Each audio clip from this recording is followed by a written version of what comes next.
مسجد قباء کے پیچھے ہے اور تقریباً یہاں پر جو گھر مبارک تھا وہ السلام علیکم دوستو، کیسے ہو؟ امید کرتا ہوں کہ آپ سبھی لوگ خیر و عافیت سے ہوں گے۔ تو دوستو، آج ہم موجود ہیں اس مقدس مقام پر جس کی زیارت ہم آپ کو کرائیں گے۔ اس کا نام ہے مسجد فجر اور اسے مسجد بنی انیف بھی کہا جاتا ہے۔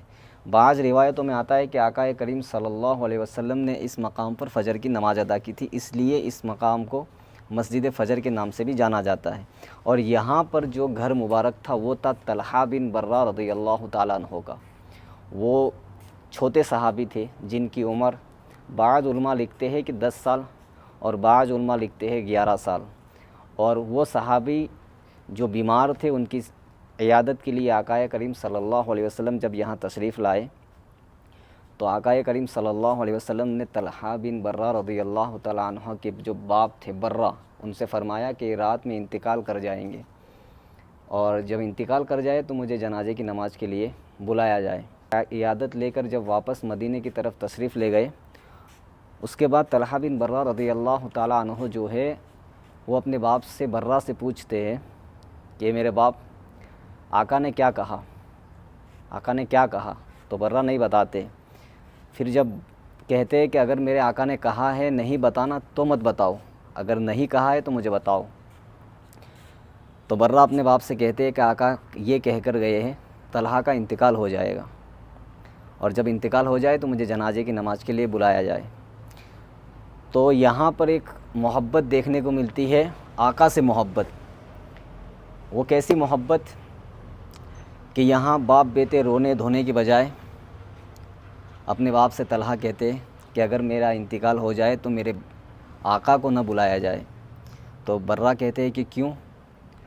تو طلحہ بن برہ اپنے باپ سے کہتے ہیں کہ دیکھو میرے باپ، اگر آقا کو یہاں بلایا جائے تو مدینے سے اور یہ قباء کا جو راستہ ہے اس وقت طویل تھا اور اس وقت راستے میں یہودیوں کے جو گھر تھے اور کانٹے تھے، جھاڑیاں تھیں۔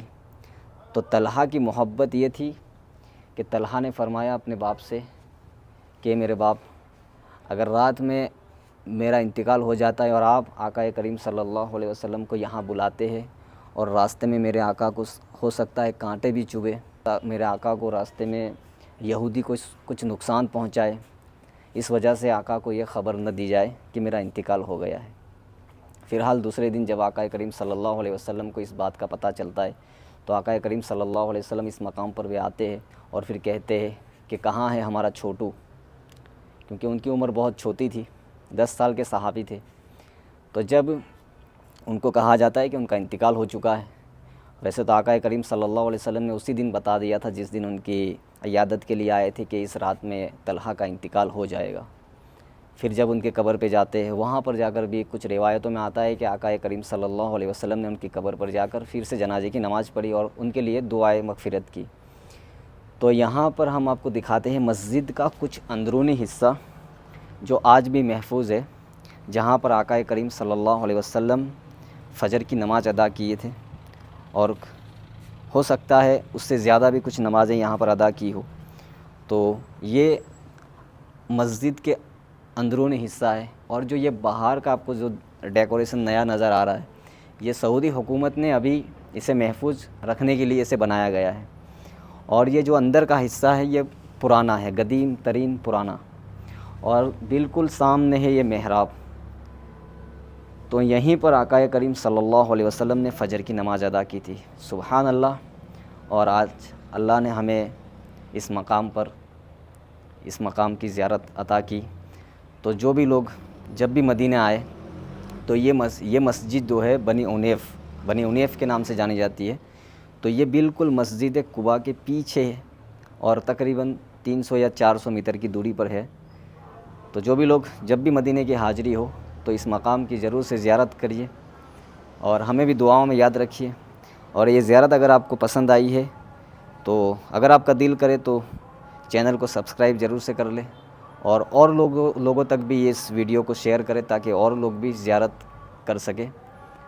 تو دوستو ٹھیک ہے، پھر ملتے ہیں کسی نئی زیارت کے ساتھ۔ تب تک کے لیے اپنا اور اپنے پریوار کا خیال رکھیے گا، دعاؤں میں یاد رکھیے گا۔ اللہ حافظ۔